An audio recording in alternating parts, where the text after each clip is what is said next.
মৰিয়নিত IPL জুৱাৰীৰ বিৰুদ্ধে মৰিয়নি আৰক্ষী বিষয়াৰ বিশেষ অভিযান। অভিযানত নকছাৰীৰ লিটুল গগৈ নামৰ এজন চৰকাৰী গাঁও প্ৰধানৰ লগতে গণেশ দে আৰু পিংকু দে নামৰ আন দুজন জুৱাৰীক আটক কৰিছে আৰক্ষীয়ে। নকছাৰী ষ্টেচন তিনিআলিত বাহৰ পাতি দীৰ্ঘদিনৰ পৰা IPL জুৱা চলাই আহিছিল জুৱাৰীকেইটাই।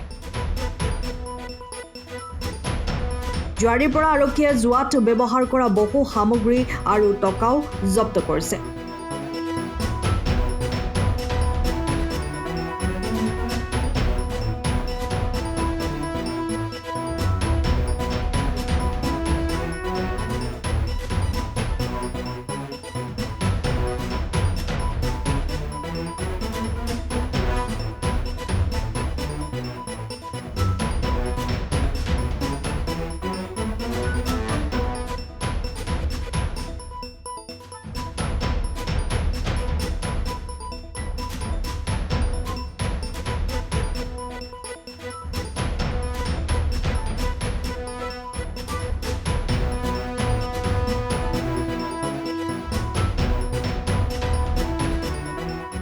সময়ৰ খবৰ সময়ত পাবলৈ ফলো কৰক টাইম অফ আছাম।